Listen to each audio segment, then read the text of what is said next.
we'll let our people roll in. I'm just going to put a welcome note in chat for everyone. Welcome to our attendees who are coming into the room.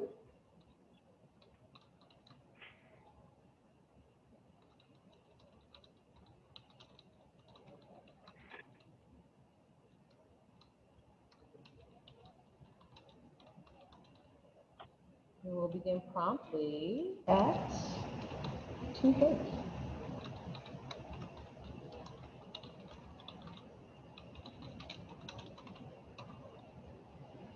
Oh, that just went to panelists. How about 2 panelists and attendees?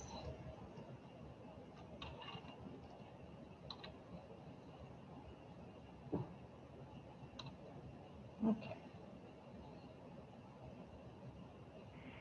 Awesome.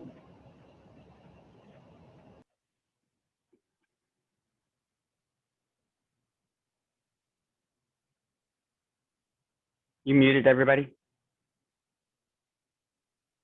Just myself. Oh, okay. I'll mute for a moment if you Got it. Okay.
I just found this quote this morning, learned from our president, Jared Ma. He's a great quotesmith, but there's a quote from Jen Sincero. She says, surround yourself with people who act on their big ideas, who take action on making positive change in the world, and who see nothing as out of their reach. And I think AIA Utah, I think that all of us are those positive people that see nothing out of our reach. I think that we are the big thinkers out there. And maybe that's a little bit prideful, I don't know, but I like to surround myself with people who think big and who solve problems. And I think that we have that power, especially as an organization, all of us together working in concert. And so I just see AIA being a force for good moving forward for another 100 years, and getting out there more in the community to even show more how awesome it is, how we can tackle those problems and help people through that kind of that mindset that anything is possible. I'm R.K. Stewart, former president of the AIA. And as architects, we are in a unique position. I wouldn't say we're special, but we are unique amongst the professions, as we've been granted a privilege by society to design the built environment in which everyone lives, works, and plays. As a result of that privilege, our licenses, we're obligated to serve two masters.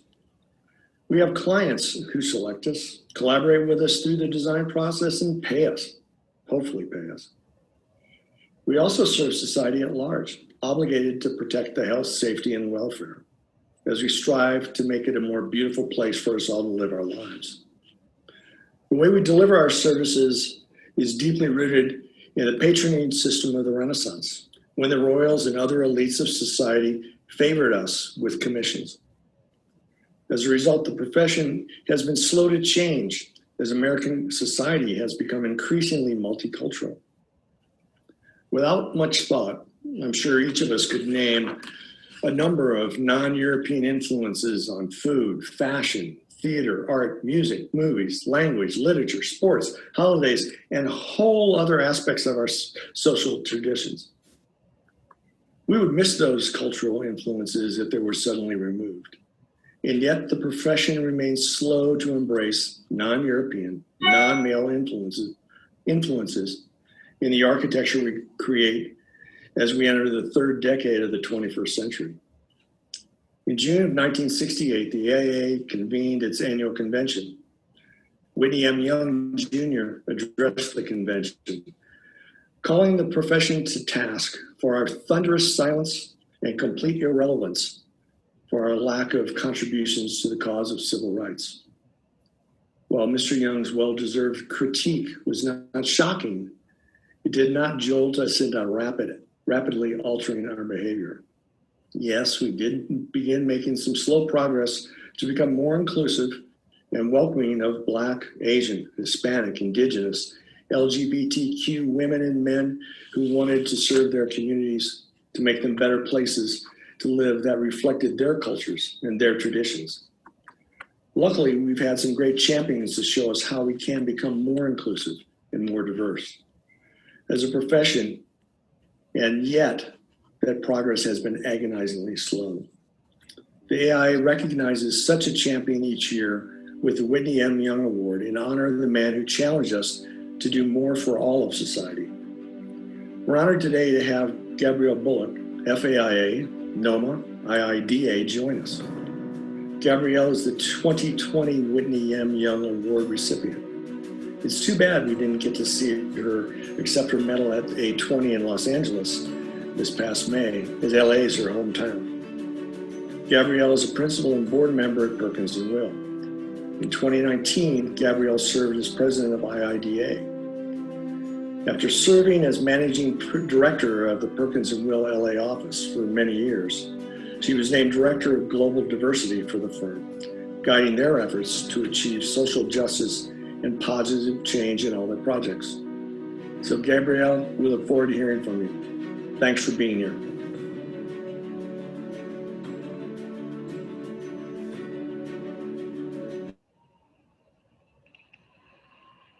guess this is where I start.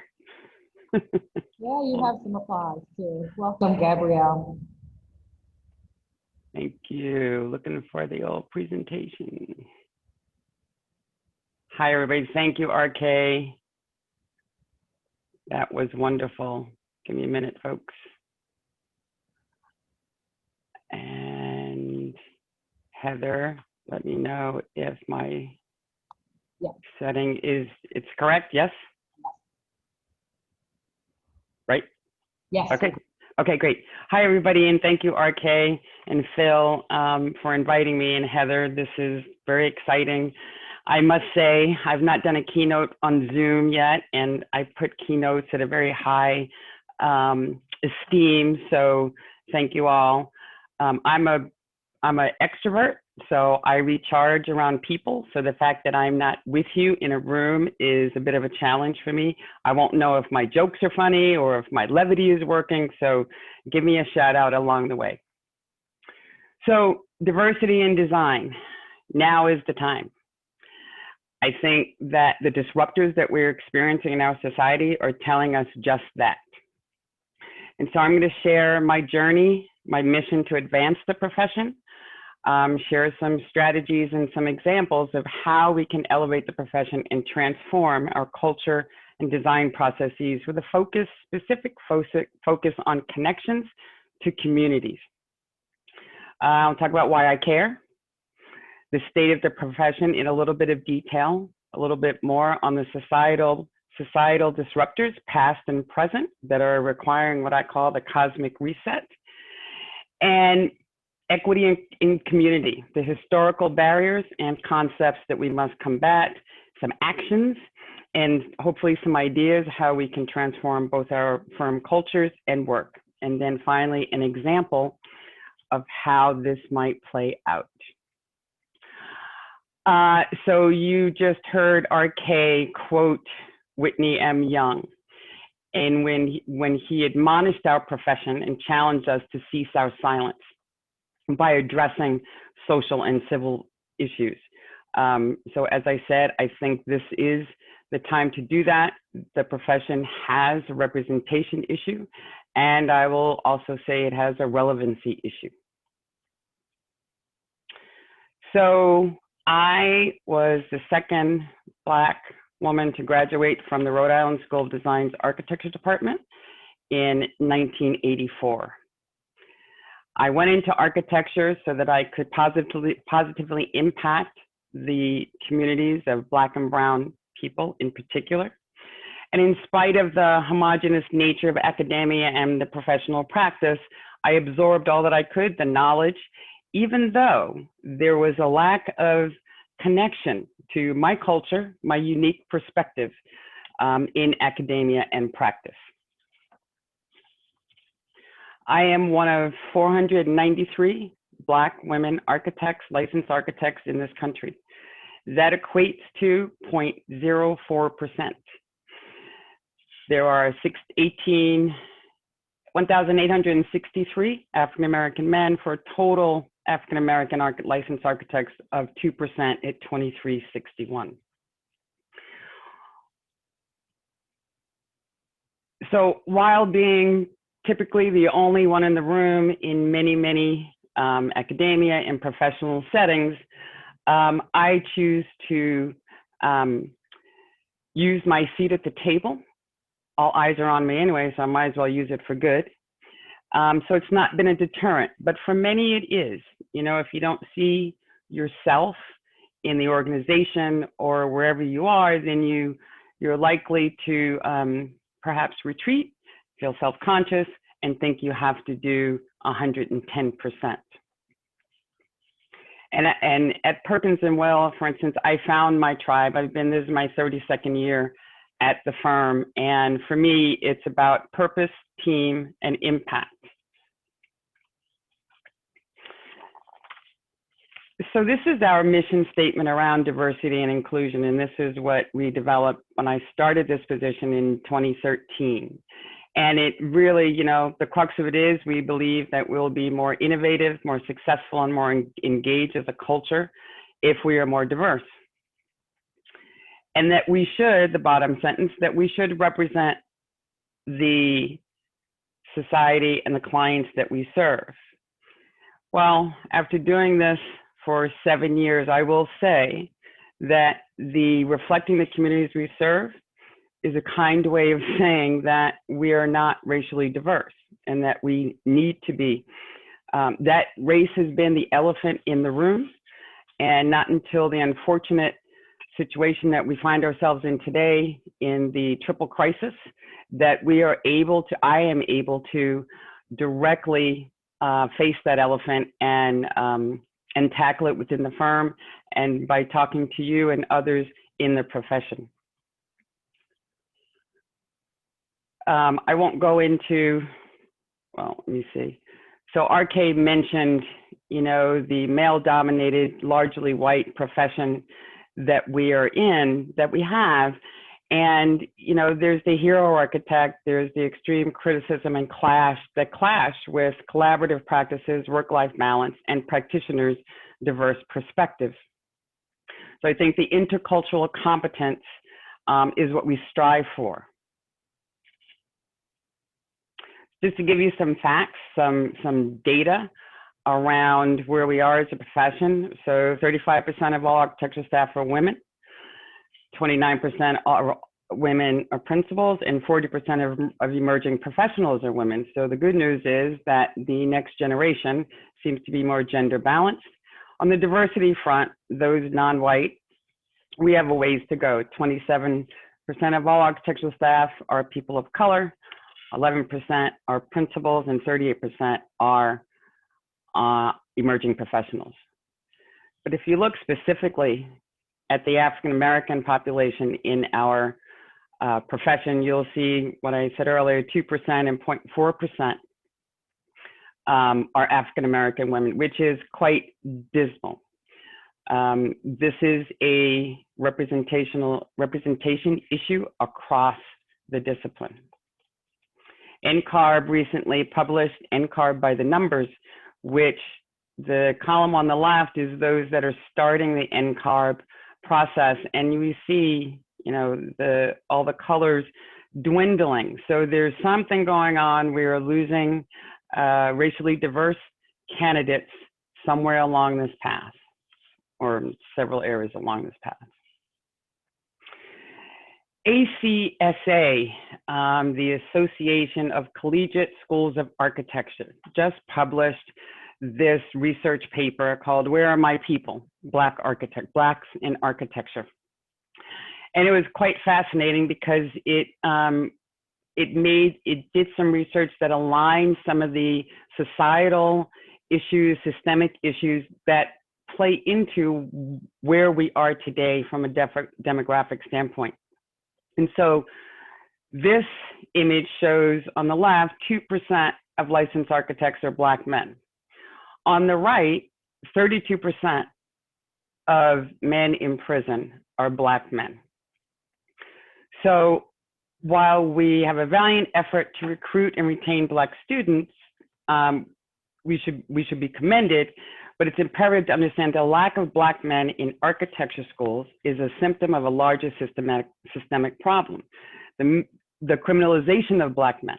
How can we expect to increase the number of Black males in the architecture pipeline when so many Black fathers and sons fall subject to the super policing and policies that were created to put them in prison in the first place? When you look at Black women in architecture, so 1 out of 3 Black architecture students are women. But there's the conflation of race and gender that leads to a significant issue of representation. And the saying, "you can't be what you don't see," is precisely what rings true, and it rang true to me as a student, although I didn't let it keep me down. But you look for organizations and firms and places to be where you can see yourself. So 63%, Black women make up 63% of all Black students in higher education. That's just not architecture. And 1 out of every 5 licensed Black architects but still we represent 1.9% of all architecture degrees awarded in the United States are to Black women. Excuse me, I just have to move something. So if we look at where are the Black architecture students, 32% are at HBCUs, historically Black colleges and universities. And there are 7 of them across the country, mostly in the South. But the rest are at pre-professional schools. So if there are 132 remaining institutions, if you do the math, I think it's like only one, excuse me, tricky mouse here, only 1 out of every 3 Black architecture students attends an HBCU. And it's substantial because the other schools would only graduate 2 Black architecture students per year. If that makes any sense. Another interesting fact from this report is that 55% of Black or African American students are in pre-professional schools, 2-year colleges, community college, and so forth, and they are precluded from pursuing licensure. So while there may be a way to look at that to increase the number who are qualified or eligible to enter the profession as a licensed architect. One of the hindrances, as we all know, is the cost of tuition. 2-year and pre-professional programs are much more affordable. Black faculty mimics the same challenge as we have is students. Little less than half of the schools have Black faculty. So we have a ways to go there, and that goes from the Black deans to full-time faculty, tenured, and adjunct.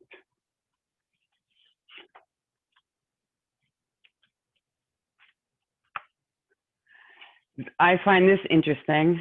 So while architects are known as notable and prestigious professional members of society, they are not often perceived as socially relevant. Architecture ranks 7 in the top 10 of professions for particularly Black people. So it begs the question, who is architecture serving and who is represented? Something to think about. And then finally, so there have been 360 honor awards, AIA Gold, Topaz, Pritzker, and ACSC Distinguished Professor, and only three Black professionals have been awarded those awards in something like, I don't know, 170 years, 70 years, long time. So what does it mean that the work of Black architects is rarely elevated as worthy of awards? The current metrics of evaluating equity in the field of architecture illuminates the disenfranchisement of Black architects and designers. So it's important to recruit Black students and to hire more Black faculty. It's also important to give voice to those Black architects and designers in firms across the country. It's important to acknowledge the harm that has been done to built cityscape architects create if they are not representative of the community. So I talked a little bit about combating the issue of the only one in the room. I call it the only one in the room syndrome. And it can be anybody. It could be someone who's gay. It could be, someone who's of a culture that's not represented in the office. It could be anybody. This applies to all, I think. I think the homogenous nature of our profession is really a barrier to being responsive to our communities and to doing really great work and authentic work.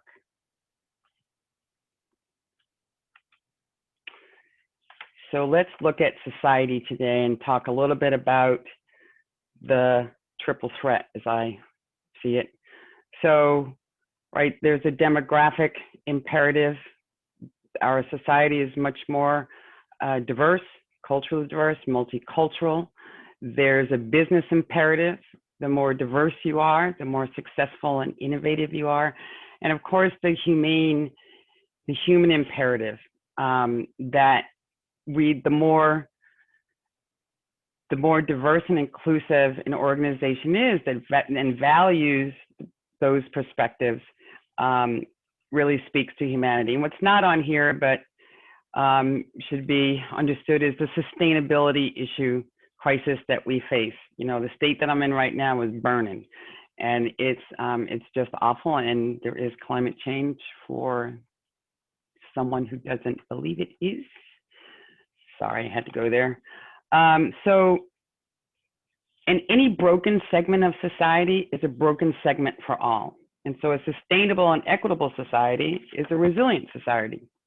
So if we look at what the pandemic has done and the disproportionate impact it has had on marginalized and underrepresented groups, is critical.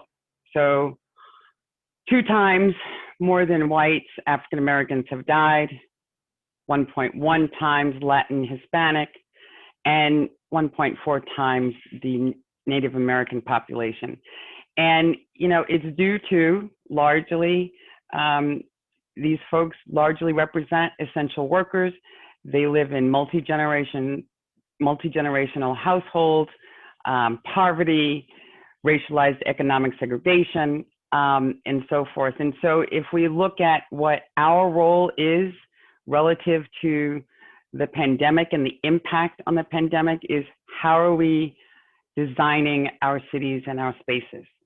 Are we providing more affordable and quantity of housing? Is there access to public transportation, green space, and walkability? So while it is primarily a public health crisis, urban planning can mitigate its impact in the future by addressing the quality and quantity of these issues.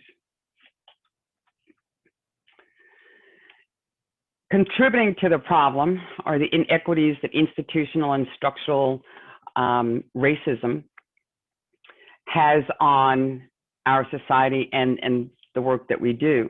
And they lead to adverse outcomes and conditions for communities or inadvertently detrimental to communities of color, like zoning and covenants.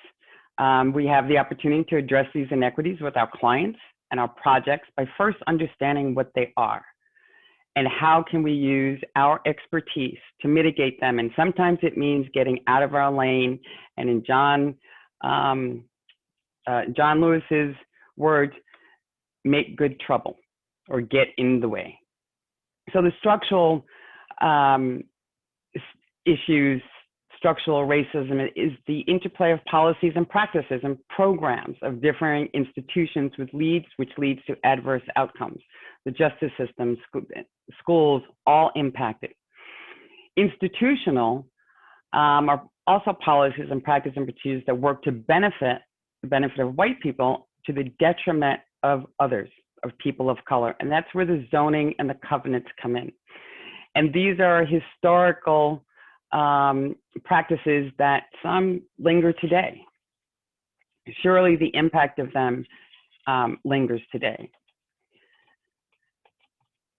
And so when we think about what the pandemic has done, right? So the Band-Aid has been pulled off, a lot of the oppression of our social systems and, you know, fair access, equal access to goods and services, healthcare, mobility, housing, et cetera. They're all intertwined. And I think if we can consider people as our infrastructure and look at these systems and how within our work, we can explore each and every one of these areas to make sure that there are no barriers to an equitable solution. Then of course we have, so a lot of what I'm talking about, we can apply to the work that we do, the communities where we work, but also in our own organizations. And so, you know, overt white supremacy, for instance, it's not acceptable. It's not socially acceptable. The jokes, you know, the swastikas, the N-word, all of it's unacceptable, and it's pretty clear that it's unacceptable.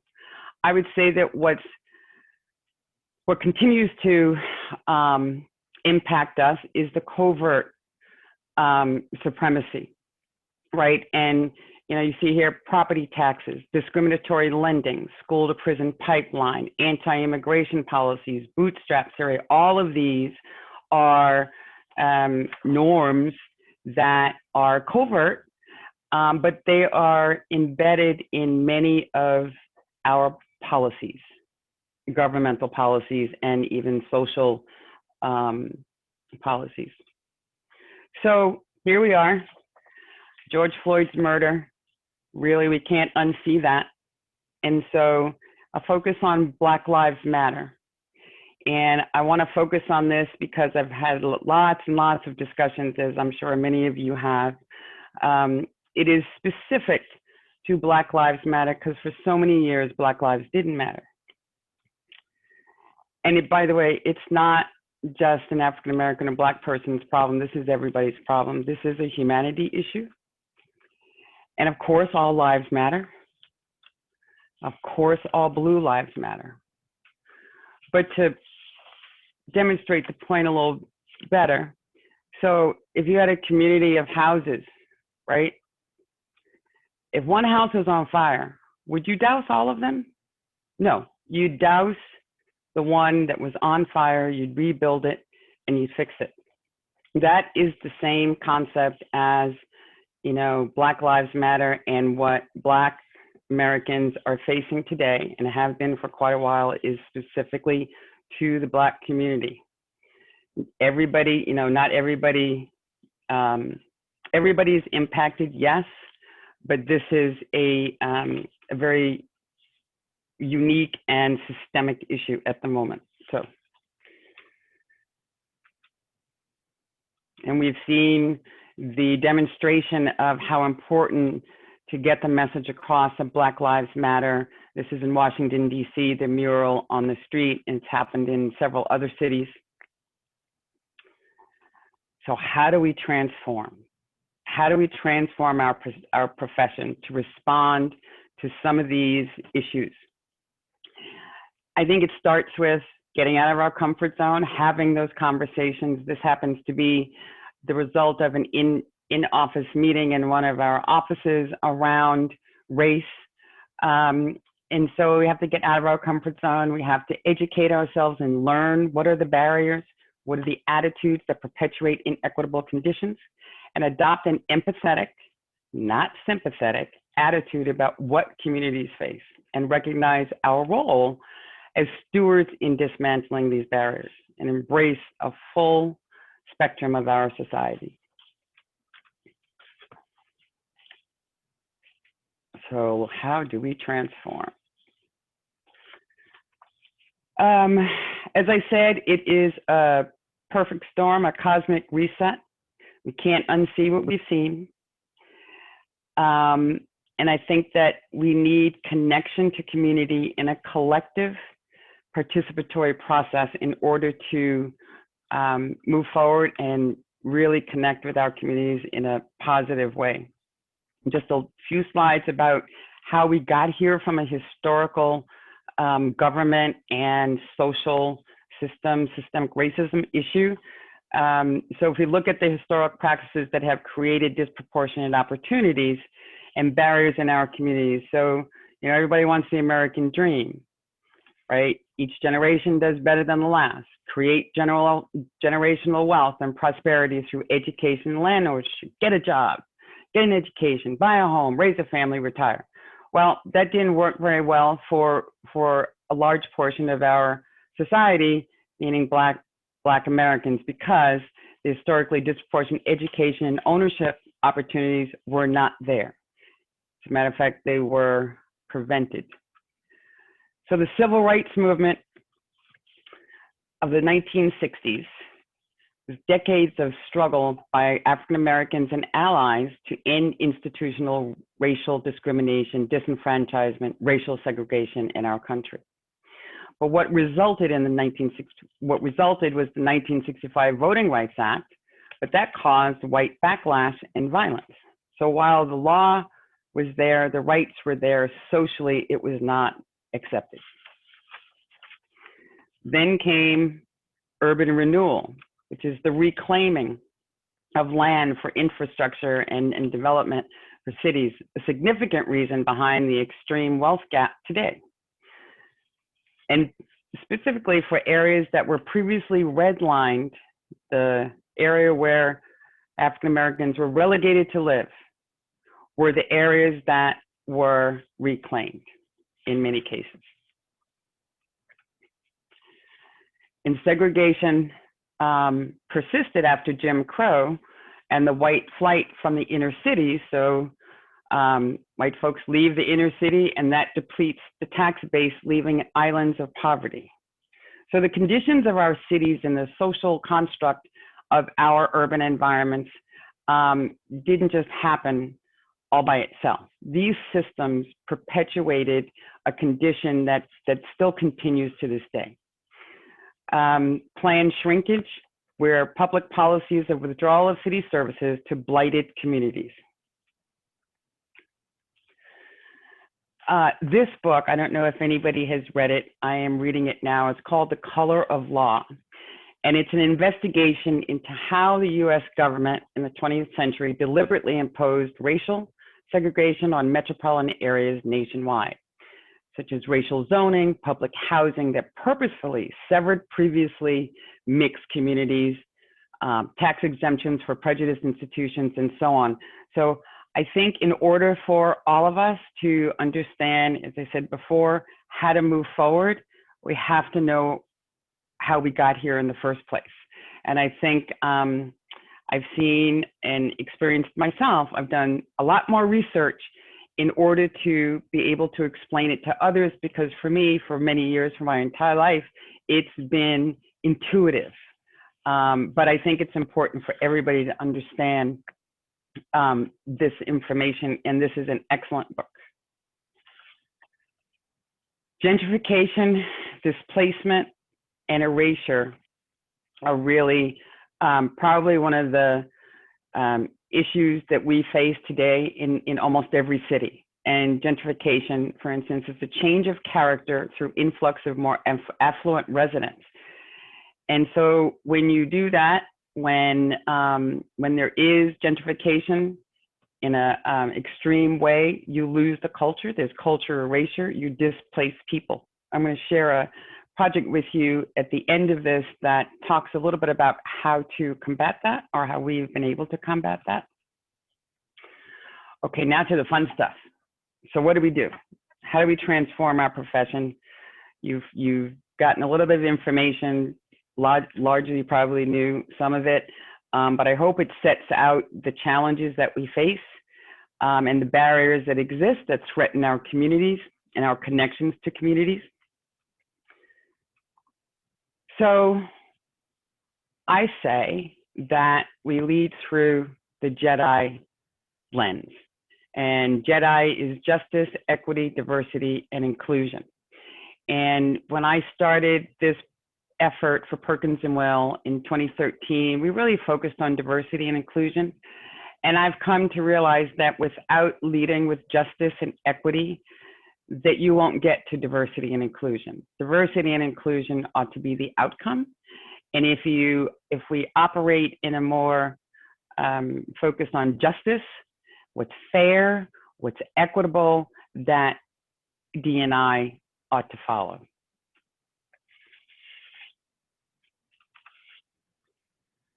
A little bit about words that matter, particularly now. I've gotten many, many questions about definitions.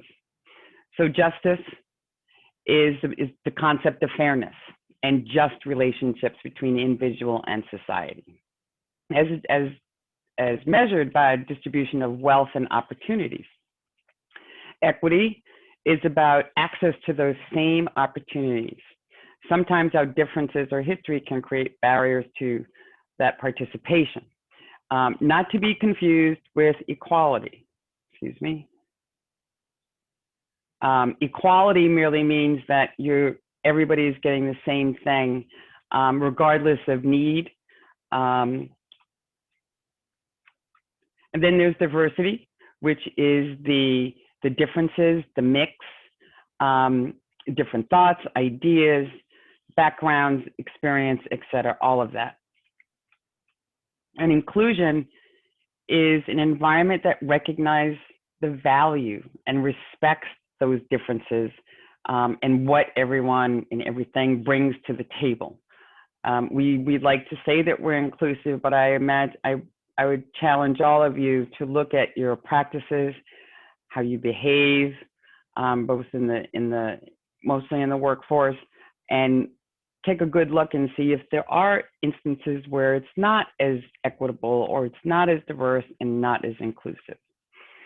I want to clarify a couple of these. So tokenism is, okay, it's a one and done. You lack diversity in your organization, so you're going to hire a Black person. Okay, I'm done.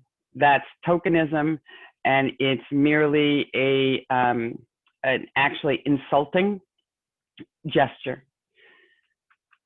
What's more relevant is representation, a cohort of any particular group that you want to represent, that you find value in representing, either through your culture or the work that you do, the communities that you're in. And representation does matter.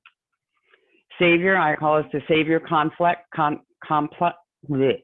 savior complex, where as architects, we think that we have the solution.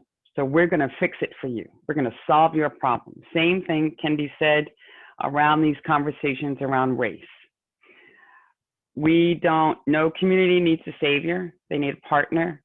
No person of color, well, I'm going to say for me, I don't need a savior, I need a partner. You can't fix this. Nobody can fix this on their own. And so once we get past the idea that we have to fix everything, I think we'll move a little further. And then allyship, stand with me, believe in me, believe in the cause, believe in what needs to happen, speak up for me if I'm not there, use your voice for those who are unheard.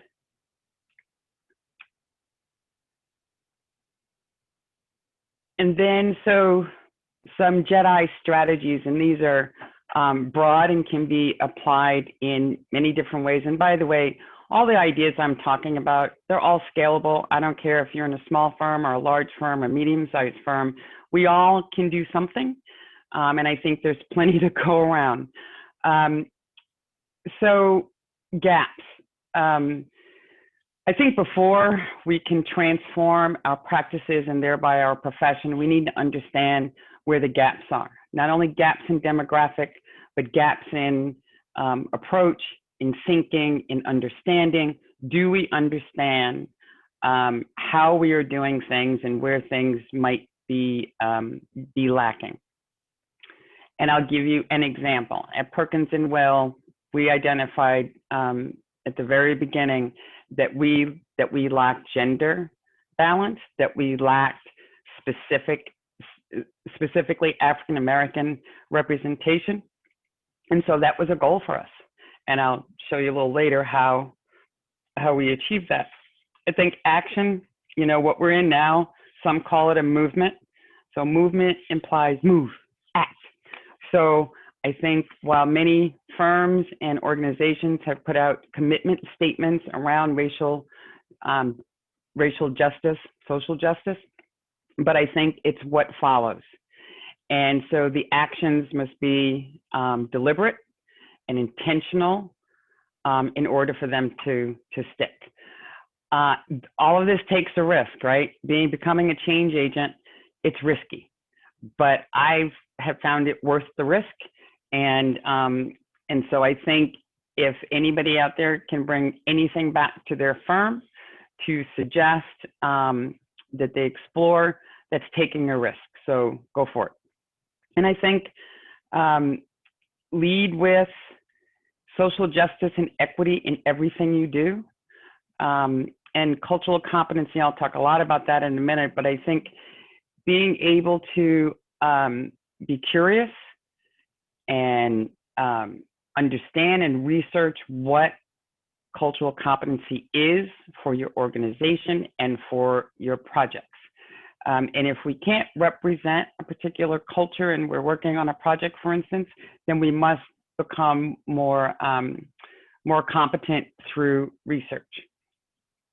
And then mission and metrics. So we track all of our efforts. If we don't track it, we won't know if we're making progress. We won't know if we're falling down. So that to me is hugely important. And so now I have, so for me, JEDI, going from the status quo to JEDI is really challenging everything that we do currently and analyzing it and saying, what should we be doing to advance it through the JEDI lens? And so on this slide, I have several examples, and then on the next slide, it's going to be blank. And so I want you all to think about what behaviors, leadership behaviors, or anything you would suggest that you'd need to look at in order to advance it through the JEDI lens. I'm going to pick the second one there, lack of racial diversity in digital content. It is very difficult to find diverse entourage digital content of people for renderings. We actually have, I think it's through the AIA Large Firm Roundtable Digital Content Group, penned a letter to the digital content developers demanding that they create more culturally representative images. I think, our design aesthetics, our design processes from education through practice needs to be more ethnically and culturally curious and competent. The fourth one, leading with assumptions, that architect, we know everything. I say, let's lead with questions and curiosity. We'll get more authentic designs and responses to solutions, which is really what we're after. And then it's always been this way, right? I say challenge the norm and the status quo. So what can you come up with? And perhaps you can share with what you come up with during the Q&A. Checking time here. So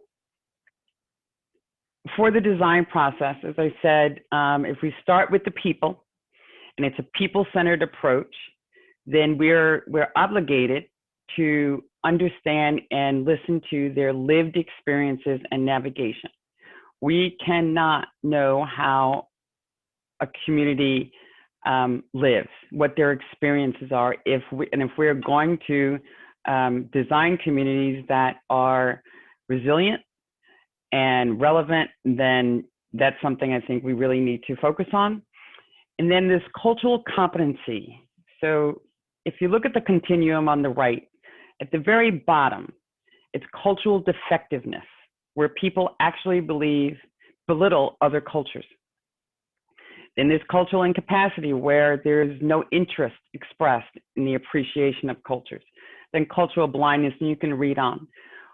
If I had to guess, I would say that the majority of our profession is somewhere between cultural blindness and cultural precompetence.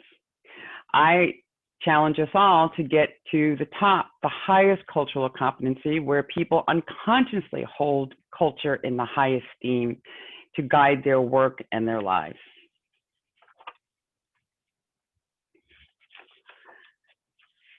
And then, the barriers that we talked about earlier, right? All of these societal realms are within our purview, and they all impact what we're after, which is basically a sustainable and resilient community. So I say, get out of our lane. We leave the developer stuff to the developers. I say challenge the developers. If you're working with a developer, or have the opportunity to work with a developer who is a known gentrifier, and if you value community and want to tear down that barrier, then choose not to work with that developer, or challenge that developer to do better. I think we can no longer rely on it's been that way. I can't change policy. I think as citizen architects, we have an obligation to be on planning commissions, to get involved in politics in a good way. Because at the end of the day, what we're really trying to do is create a sense of community and belonging, connection. And it really starts with safety and wellness, right? But if you focus on belonging and the connectedness, the equity, the inclusion and the caring, then you engage and you create empowerment, participation, action, and success. And this is, I would say, it's on an individual, neighborhood, community, and a civil level, city level. The social fabric and framework is the people. Are the people, is the people. So a little bit about what Perkins and Will, and some of these are examples in showing our progress. So we set out to not only impact Perkins and Will's culture, but the profession, and to build the pipeline for the future. And 7 years in, we've made some progress. We have some ways to go, but these are some of the things that we have accomplished. By the mere fact that I'm here talking to you, thank you very much. We are a leader and an influencer in our profession and allied professions, and that's the goal. That was the goal for me, is to not just stay in the architect's lane. Design is design, and there's so many facets of what we do that requires that cross-discipline approach. So outreach, scholarships, affinity groups, building the culture around diversity and inclusion in your organization requires, making people feel good, and that they can bring their whole self to work. If they can't bring their whole self to work, you're likely not to get everything out of them. And we have a report card. These are our 7 areas that we track by an office basis, and overall by the firm. And there is a report card at the end of the year with a combination of those smiley and frowny faces, depending on who's doing what and how well they're doing it. So this keeps us on track. We understand what we need to focus on if we're not gaining any ground. We have been successful in achieving a 50-50 gender balance. When we started in 2014, we were at 44-56. So we are on our way there. You can see by the staff level, right? Our staff are more women than they are male. And so if we keep our eye on the ball, the principal level will not be 26% women. It should be much higher in years to come. Similarly, by design, it was a huge focus for us because we recognized that we didn't have adequate parity with designers. And we're still not. If you look at it, the red number is the change in percentage from 2018 to 2019. So in 2 cases, we went in the wrong direction. So that is a focus for us, a renewed focus to increase the gender in design. Similarly, for interior design, oddly enough, actually, so interior design went more female than male. On ethnicity, yes, we've increased overall racial diversity from 2014 from 23% to 31%, but the African American population has not changed. It remains, I believe, we're at 4%. So that is, again, a renewed focus on how to recruit, retain, promote, and develop careers.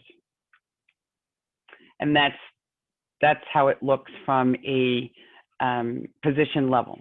So we have 2 African American principals, 2 or 3, and we have 1 associate principal. If I can count them on less than 1 hand, then for a firm of our size, we have some work to do. Building culture around recruitment, outreach to middle schoolers to build a pipeline, building a culture of inclusion within the office and the firm is a huge priority. And we've done, I think, very well in allowing, treating everybody, having an inclusive culture and everybody feel comfortable bringing themselves to work. But we are not there yet. We have a lot to do. And it started with, the conversations on race. And this happens at a local level, the firm-wide level. Some of what I've showed you earlier around educating on racism, systemic racism, the historical genesis of that was presented in large part to the entire firm because there was a lack of understanding. So, and how do you feel? Having people not be so afraid to just ask how you feeling. Don't be my savior, just how you feeling. And so these are some of the conversations that we've had in our organization.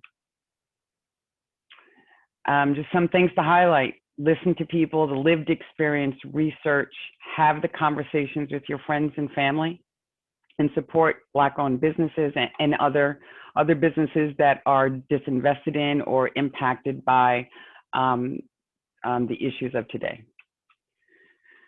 So we, like everybody else, had a statement, and we are doubling down on things that we were already doing: recruitment, mentorship, promotions, financial contributions to NOMA. So just some examples of what we've done. We have scholarships that we established several years ago, specifically targeted at people of color and more specifically African Americans. Giving back to the community, building up those communities that have been negatively impacted or disinvested in. NOMA. So, I think our impact, influence around equity in our work with our clients, with our teams, through the JEDI lens is exciting. It's doable, and I'm going to share with you a little bit of how we did it. So, if we can work, these are projects that I worked on in the Middle East, major universities, first co-ed university, and major hospitals. If we can, we were curious enough and had to be curious enough to design an authentic response to the challenge that these clients had. By researching their culture is very different than ours, research their culture and design appropriately. Why don't we do that all the time in our work in the US? The concepts and approaches that I've talked about earlier, cultural competency, equity, inclusion, are exemplified in this current project that we are working on called Destination Crenshaw. And I think the outcomes, I'll tell you the outcomes, we're hoping to avoid cultural erasure. This community will stay intact, highlight the strength of the community, not recreate it. They don't need to create place, they already have place. Economic growth and a true destination.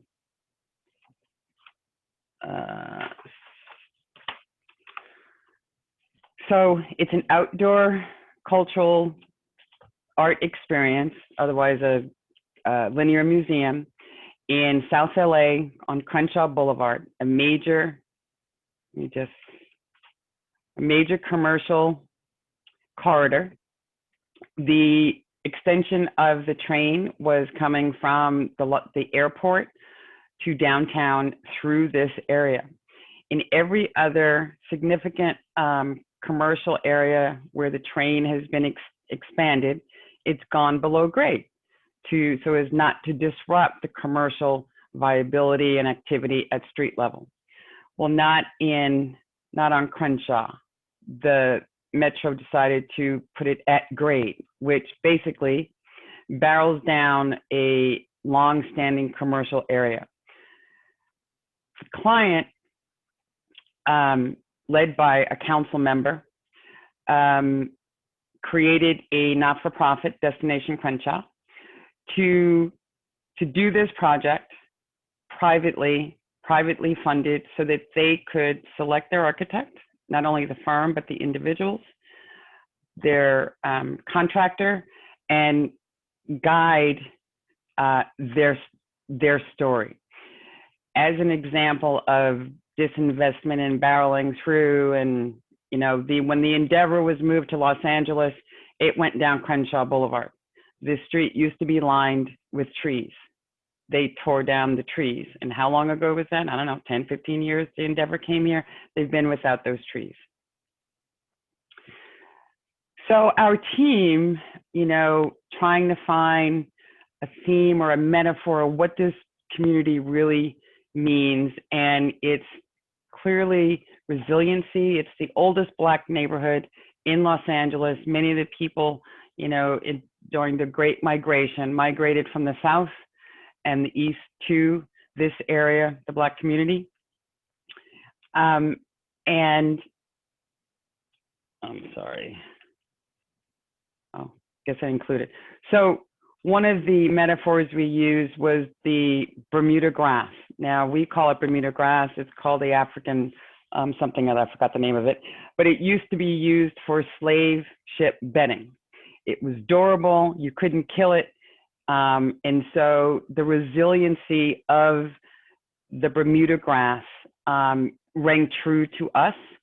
And we use that as a metaphor, and the slide's not here, but it has a horizontal root system with these five strand thin leaves coming out of it.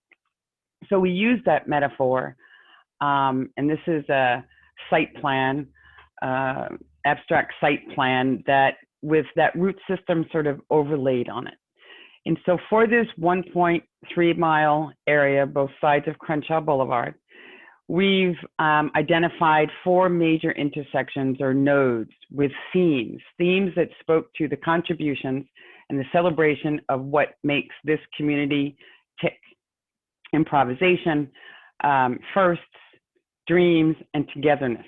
And the togetherness, a gathering area.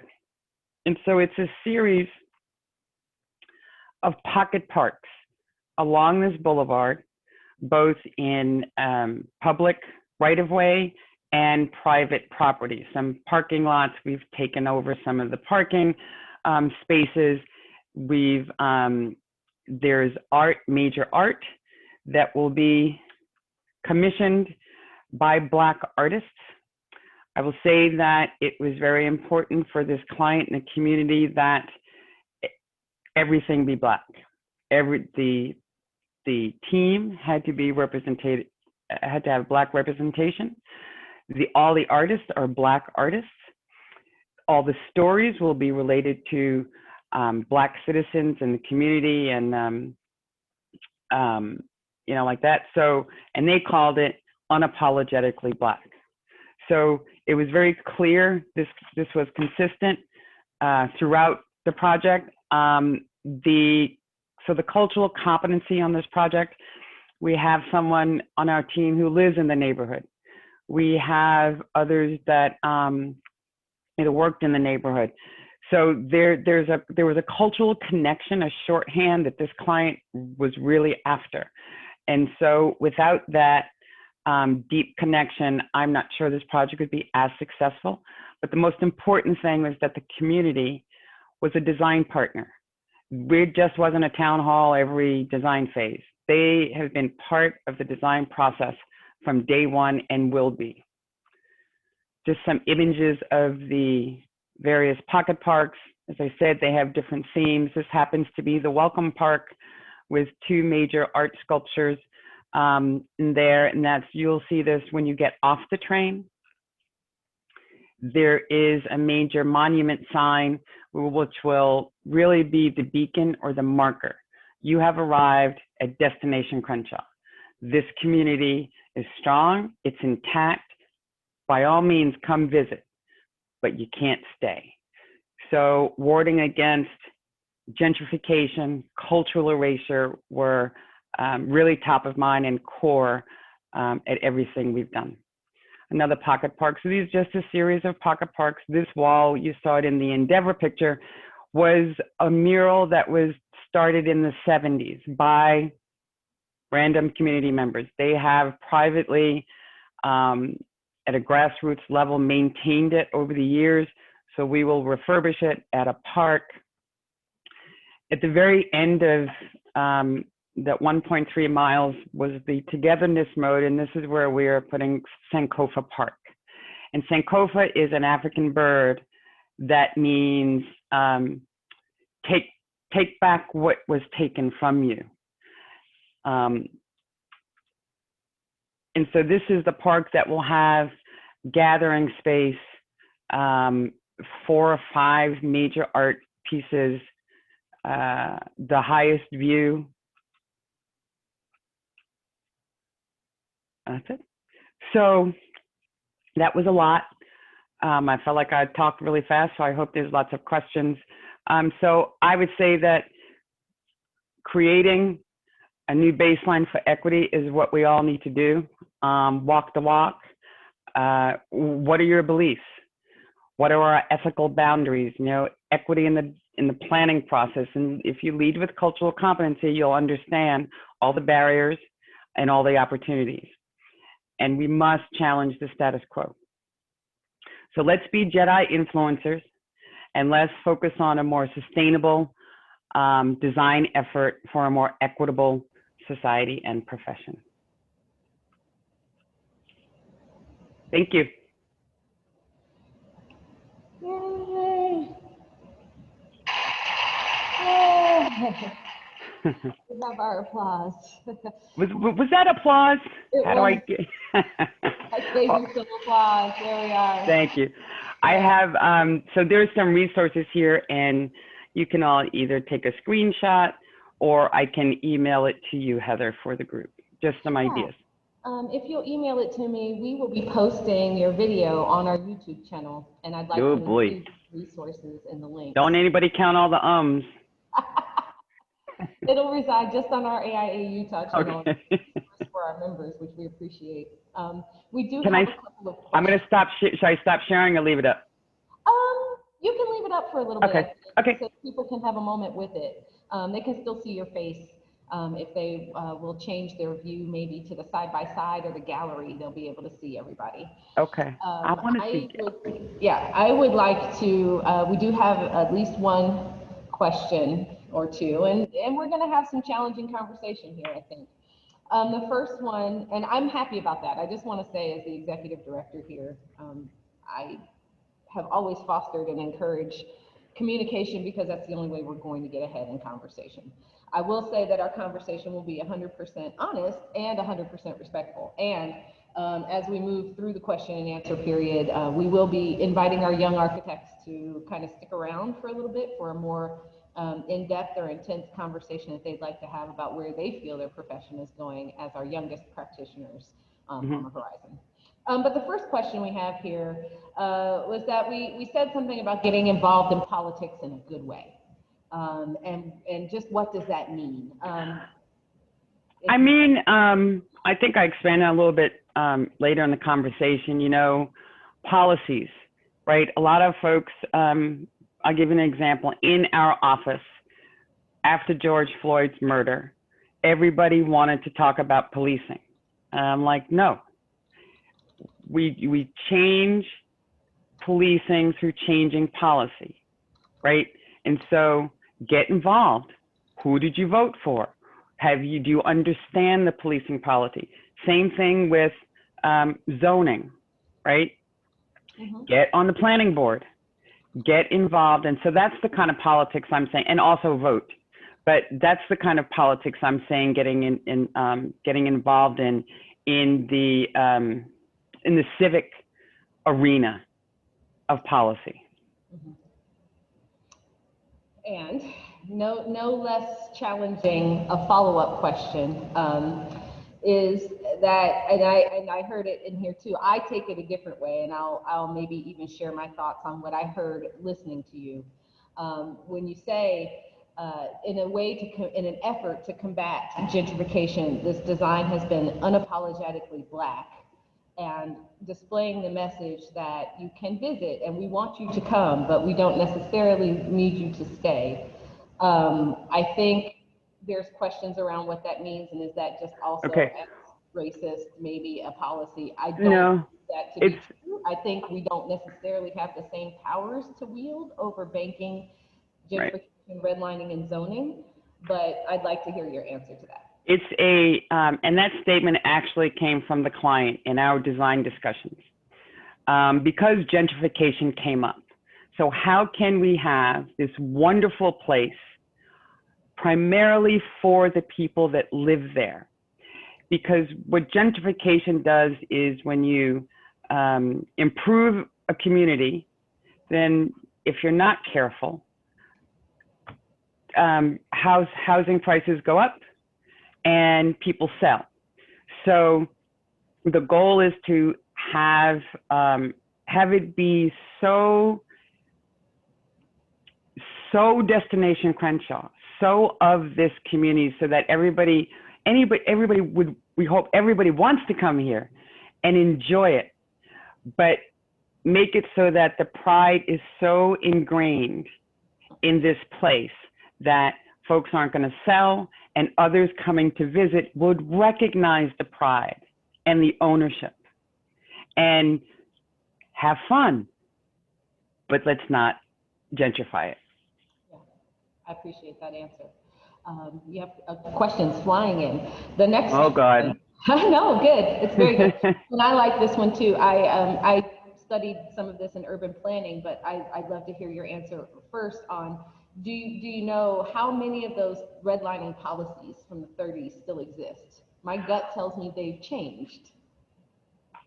I can't answer that question.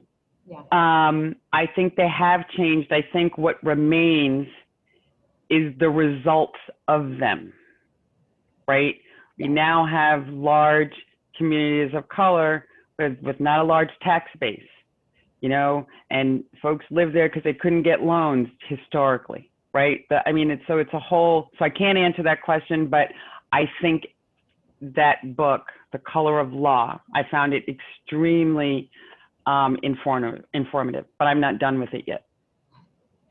And I think there are very good resources around that. Structural Inequality is a book that was written by an AIA member and has a foreword by R.K. Stewart that I would suggest all of our members dig into. Again, it's called Structural Inequality, and it's published and written by AIA members. So I would challenge you to dig into that reading. Another question. As a more experienced white male architect, I find myself mentoring talented young BIPOC designers. BIPOC. Yeah, so how can we be a more effective mentor and advocate to their needs? That's a brilliant question. I think that is a brilliant question. I wish somebody had asked me that 30 some odd years ago. Ask them about their culture, ask them, get to know them, ask them about their lived experiences. You know, we're no different than anybody else really, except from where we came. And so I think I applaud whoever that is we should all mentor anybody and everybody who wants us to. And I think that mentoring a student or a young professional that's different than you is beneficial to both sides, right? Yeah, agreed. More questions? I think, if I could just add, recognize, not all Black folks are the same, but try and recognize what challenges there might be, whether it's resources, access, understanding of the nomenclature that we use, the lingo. I had a huge problem with the lingo in school, and I just had to read on my own and figure it out and then break all the rules. And we host a studio here in the AIA Utah office of college students. They're actually here today.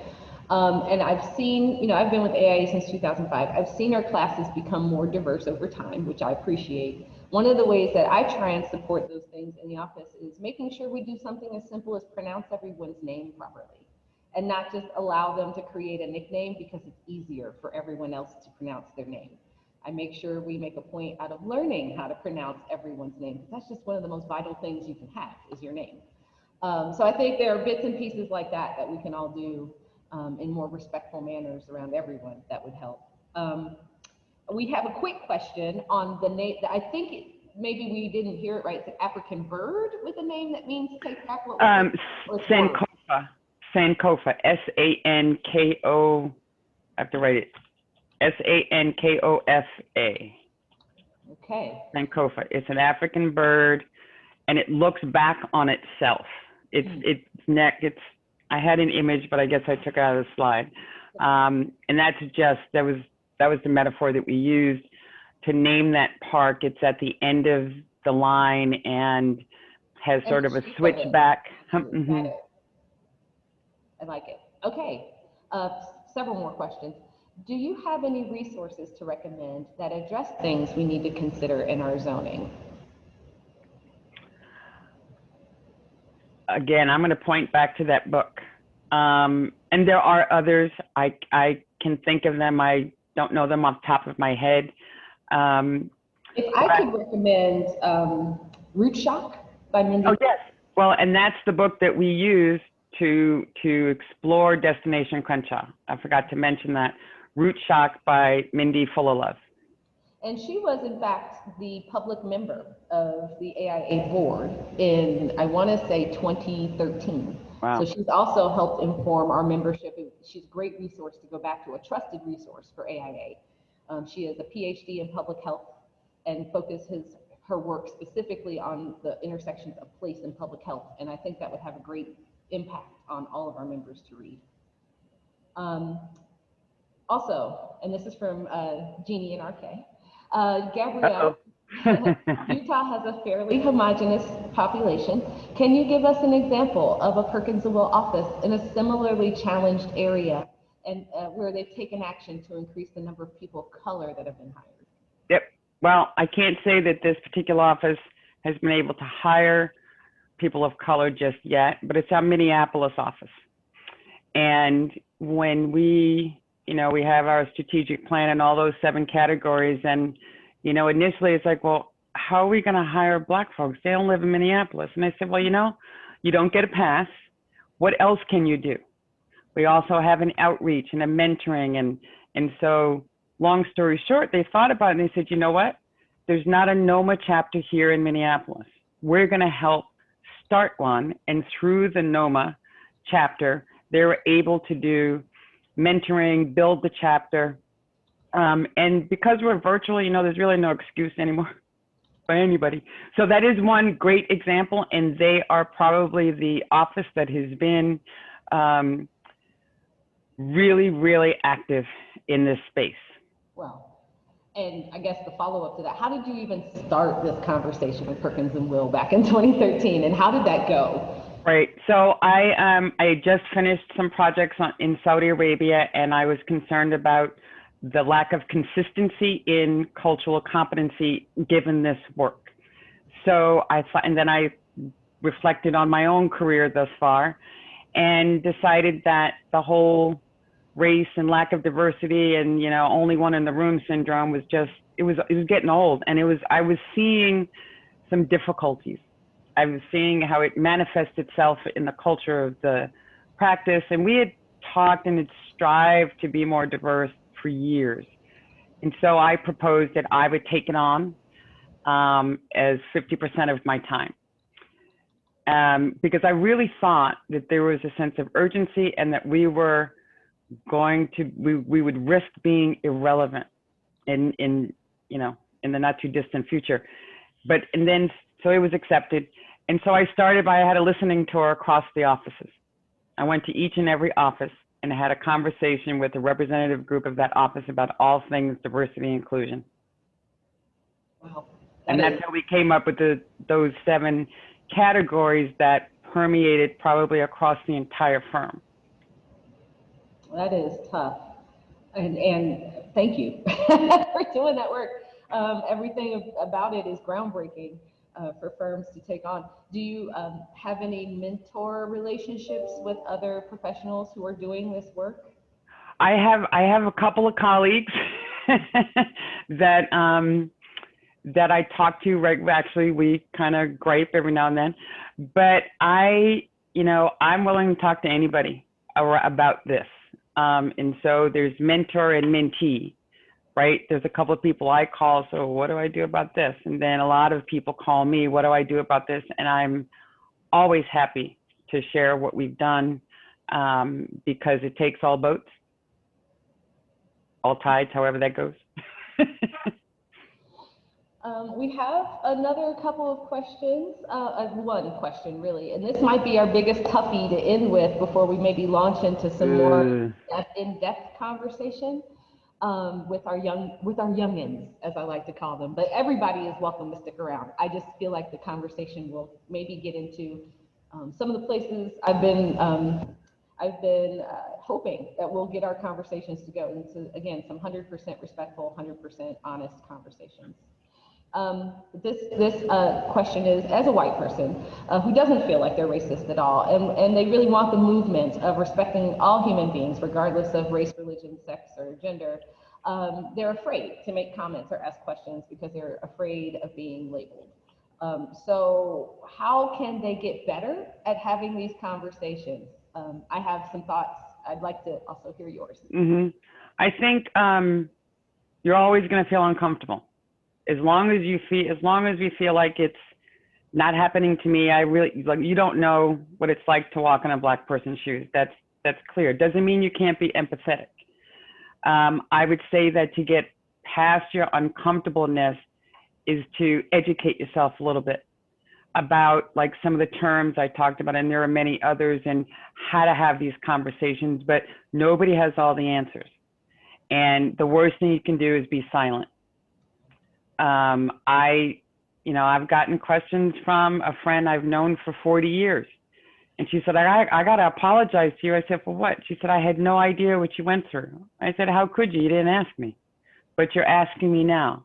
So I appreciate it. So I would say you're going to be uncomfortable, but don't let that stop you. And there's no wrong statement unless, we all know what wrong statements are. And if you're truly empathetic and interested in helping and doing your part to dismantle all of these things, I think you'll be all right. But there's no roadmap, really. There's no roadmap, and that is why I start these type of conversations with the two things I said, the 100% respectful, 100% honest. The two can happen at the same time, but there might be uncomfortable spaces in there. As long as we're being respectful and honest, we can get through a conversation that might have uncomfortable spots, but we're going to have to be open to hearing something that we've never heard before, perhaps, on both sides. And the reason why I suggest that arm yourself with some education first, because if you burden the person of color with educating you on what they feel like you should already know about, it's going to really piss them off, and they're going to feel put upon again, right? So arm yourself with a little bit of education, knowledge, and if you go back to them and say, look, I read all about this and I understand the concept, or however you want to do it, but let them know that you're doing your part. Because it's not, I'll use our in this statement, it's not ours to fix. Yeah. Thank you. And then we have one more, like I said, as we move into the YAF portion here, from one of our members. How do you appeal to young students to consider architecture when it appears that the profession is low on the list as far as status? Well, I don't show that slide to the youngins. You know what? I love this profession. I love being an architect. So that's what I share. I share why I'm an architect, why I want to be an architect, and why I want you to at least explore it. I think not enough of our children are exposed to the possibility and what it really is. I think it's tough. I think it's down on that list of professions because society has not communicated that or exploited the possibility of the profession to a more broader audience, right? Well, and from this side, I've done a fair share of job fairs for AIA to try and get high school kids especially interested. And there's a couple of things that I know, because I've specifically tried to pick communities of Latinx, Samoan, Tongan. We have a Pacific Islander population here. where, you know, we set up a booth, we try and make it look as appealing as possible, but the first question is always going to be, how much am I going to make when I get out of school? And how much do I have to pay for it before I make that money?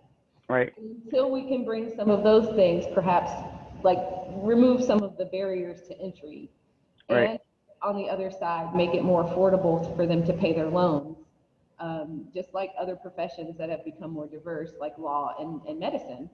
Right. Then we're going to have these problems, I think. We've got to pull some of those things into congruence because we're just not keeping up with the other industries. Right. Well, that's why I was so interested in the research that the ASCA did, because I didn't know the percentage of people of color who went to 2-year and pre-professional programs and didn't go to the professional because of the cost of the education. So why are we, I think that's something that our industry can explore. Why are we so narrowly focused, right? And I'm a total believer on being licensed to call yourself an architect, but is there something else in addition? Well, I don't have any more questions in my chat, just a lot of thank yous, by the way, for this conversation, which I'm so glad that we're having. We have quite a few people who look like they might stick around. Okay. I'm going to stop sharing so I could see faces. Oh, there are no faces. I'm going to do that. I will, once we kind of let people stick around or not, I will promote all of these people to panelists so that you can see their faces. Okay. So if you're going to leave the call, we thank you for being a part of today's presentation. I want to thank Gabrielle again for such powerful words and such a great presentation. But I'd also now like to open it up to everyone else to start asking questions. So it's gonna take me a minute to promote all the rest of these people to panelists so you can see their faces. But that way they can totally raise their hand and you can acknowledge them. And I'm doing it now. So you'll see shining faces here starting to show up if they want to turn their video on. You're not obligated, but as your executive director, I'll encourage it. Also, thank you all for being here and being willing to be part of such a great conversation. So as your faces show up, if you have more to talk about, please ask your questions, raise your hands. We can get to it. I would also like to say, just having been here with AIA again since 2005, I feel like I have seen about a decade of growth. I've seen 3 strategic plans from the Institute, all having something to do with more diverse practitioners. But this past 2 years is the first time we saw an action specifically aimed at increasing the numbers of Black women in architecture. And I wondered if we couldn't have a conversation, since it's a motion of the Institute, maybe start our conversation around Black women in architecture and how we might engage that discussion.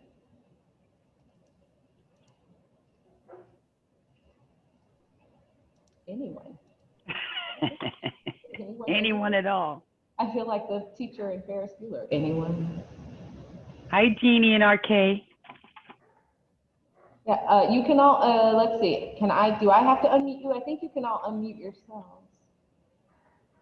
So once you've been promoted, you can unmute yourself and we can start like talking to people. Yeah, I just have big thank yous in here in the question and answer still. But everyone's been promoted to panelists, so let's start chatting. They all still look muted. Yeah, nobody has anything to say. Nobody has anything to say. I'll make her comment. Okay. Are you ready for my comment? I am. Okay, so I was just thinking, I thought it was really interesting and also unusual, the project that you were talking about, the Crenshaw project, where everyone was African-American that was part of that project. And I think about the work that we do with women in architecture, and no one ever bats an eye when women in architecture does something that's only for women. But the fact that that's so unusual that it was not a racially diverse crowd. Well, It made me think because, why is that so unusual when women in architecture does that all the time? So I just wanted to note that because it made me think of things differently than I had thought of them before. Well, let me, if I could just clarify. So the team, the Perkins and Will team, had 4 Black architects on it and 2 white folks. And the 2 white men were the designers. But the voices of everybody on the team is what really, it had to be, everybody had a voice, right? And there was tension, right? But so the entire team was not Black. We don't have that many Black folks at Perkins and Will. But it was the desire and requirement of the client, right? So this is a case where we could field the team that the client wanted, that it was absolutely necessary. And so we were successful. We've lost work, right? We've all lost work when we didn't represent the diversity that the client was looking for. In this case, we won it big time. Nice. By the way, this is the first time I've had a client that looked like me in my entire career. Wow. That's kind of amazing.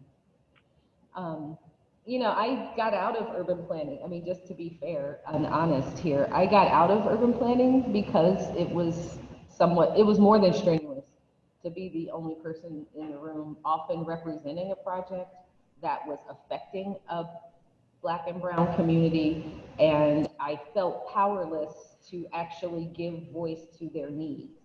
And that was quite frankly more of a burden than I felt like carrying professionally at that time. I could understand it.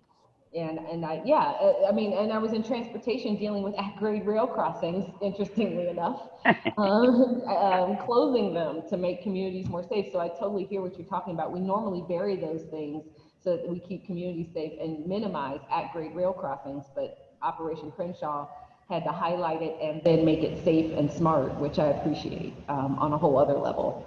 I saw a really interesting question here. Yeah. You want to field that one? Yeah. Hey, can I ask you a question while you're looking at that one? Sure. So Bill Williams, I was Hi, very Bill. interested in your presentation. It's absolutely marvelous in spite of the hums. But nevertheless, when you got to Crenshaw, would you elaborate on the notion that we want you to come and visit, but we don't want you to stay? It was the client's way, and that when they said that to the entire design team, so that you fully understand what we're after. This must be a completely community focused. It's for the community first and foremost. And so in order for them to, they're very afraid of gentrification. They're afraid of losing their community. They're afraid of putting all of this work, blood, sweat, and tears into this project for themselves and then have outside entities come in and buy them out and change the complexion, if you will.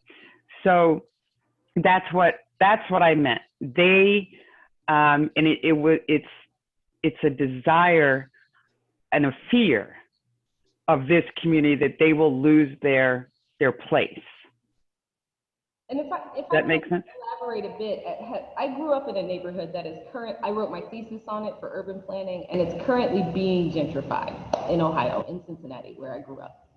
And the process of gentrification has taken every bit of 20 years. It starts in lending practices. It moves to zoning practices where we change historic lot sizes and what's allowed on those lot sizes and the combining of those lots to build ever more large houses. And then when we have people who can now afford those houses that move into the neighborhood, they seek different services. They seek different restaurants. They seek different experiences. And so the things that have always remained in that neighborhood and maybe served the people who were there and didn't feel to the people who lived there like they needed revitalization, they were their community. But once we get a different income level and investment level, we often see an expunging of the cultural markers that existed in the name of revitalization.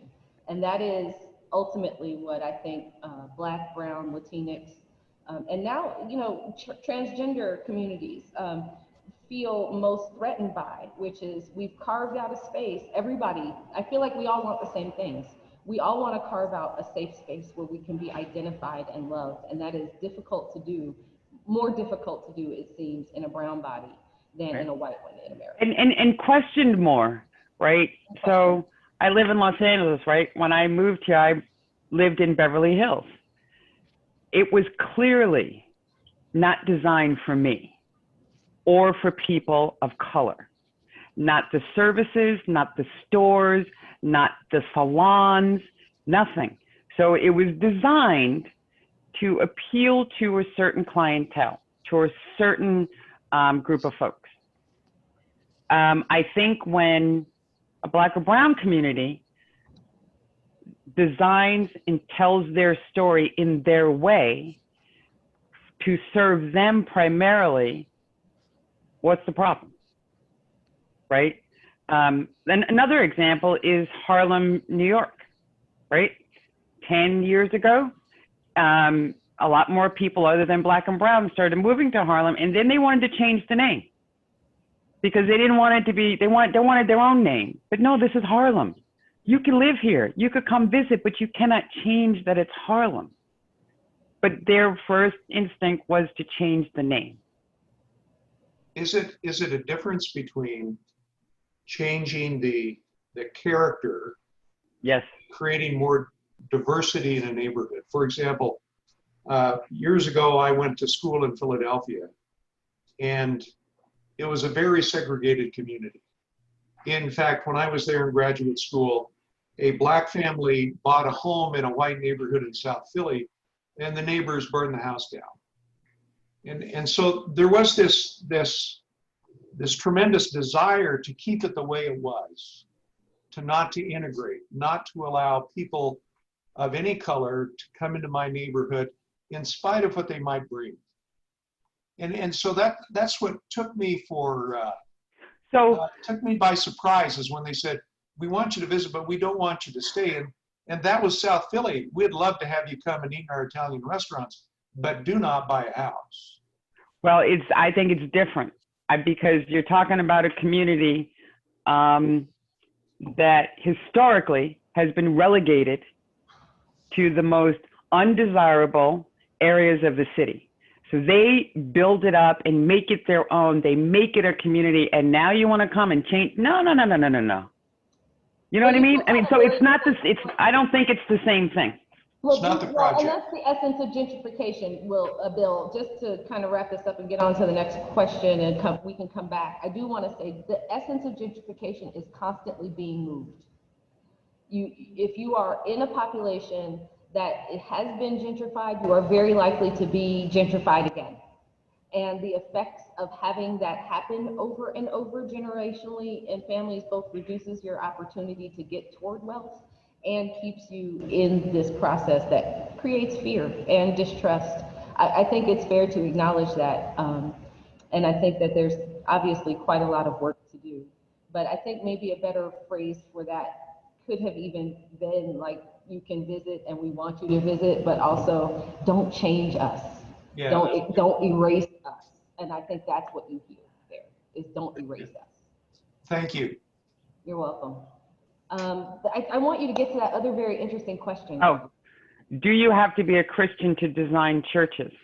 I don't think so. I think you have to be culturally competent and curious and interested and willing to design authentically.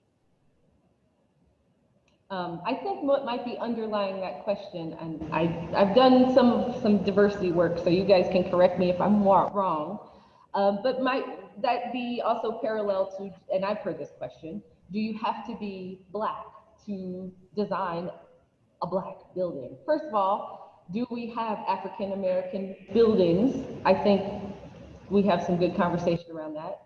And then, do you have to be Black to design buildings for Black people? I don't think you have to be. I think it helps. I think, again, if you are willing and curious and make it your mission to understand that community, then why not? You know, I mean, let's face it, there's not enough Black architects to design in every community of color in this country.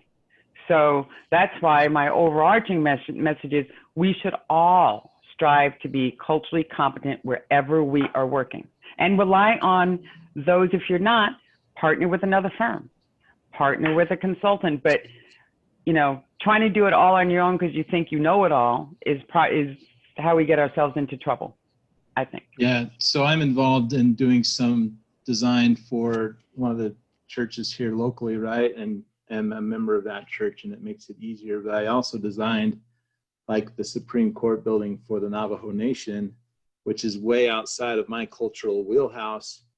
But in that case, we just asked a lot of questions, and we tried to do a lot of research and understand who they were. And we even stubbed our toe a few times along the way. But because we were willing to show that we were listening and curious and asking questions, then those places where we stubbed our toe became moments where we could learn and we could improve the project. So.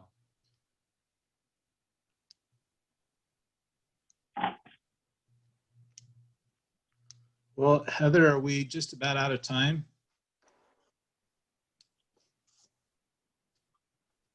I think so, Phil. I have one more question. It's not a young architect question. Oh, great, because I'm not a young architect either. Neither am I. I'm Jared Ma. I'm the chapter president this year. Hi, Jared.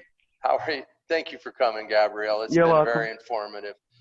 As a chapter, I would say we are very young in establishing diversity and equality in our components. What would you say would be some of the can't miss recommendations that we should do as a chapter in order to embrace this fully? I would, one, have the conversations and or training around what it all means. Okay. I think the biggest danger is folks just jump right into it and everybody's not on the same page, especially for a chapter. I mean, you got to get this right. Right. And so I would engage a consultant, frankly. Okay. I think, and the demographic makeup of your organization, you know, you may fall into the same think. Do you know what I mean? Right. And that's so we got to get past the same think, and so that would be number one. Okay. The other thing I would recommend is that I'm sure you're familiar with AIA's equitable guides. Mm-hmm. I think that's a start, and I think a consultant will help with the conversations, with the mission, with the tactics. Right? Because if you can try and do everything, but it's likely not going to go well. So that's where I would start. I think those are the must-dos. And then assess where you are. Look at everything that happens in the chapter through that JEDI lens. Are all your juries men? Mm-hmm. Do you have a statement that says we will never have an all-male jury ever again? That's just right out of the, I was just on a call earlier where we had outside jurors for our internal design awards, and they were all women, but they were not selected specifically because they were women. It just so happened. And then when they realized, like, oh my God, we have all women, it's like, okay, let's go with it. Mm-hmm. Right. So I think looking at everything and making sure we don't make a misstep in the same old way. Oh, very good. I appreciate that. Well, that's good. Use me as a resource because I'm a conduit to all those AIA bits, but also to other folks who do this work. So I have been approached by a few of our firms individually asking, how do we dig into this work? And I have a list of people who do this type of training at a corporate level. And I think that, and also I think reaching out to HBCUs for talent, reaching out to Yes. historic Black colleges and universities. There's also a Black Architects directory. Yeah. And that is a good place to, you can Google it and find it, and that's a great place to find practitioners to reach out to. Jeannie and RK also had a question here with an example of planning policy. Only if they turn on their video. No, we're not doing that. We're not doing that. Okay, all right. We've Hi, been RK. talking all morning. We look terrible. Thank you, RK, for your intro. Oh, thank you, darling. You've been marvelous all day. Thank you. Earlier, there was a question about engagement in politics and the political process, and planning policy was raised as one conduit to try and affect change.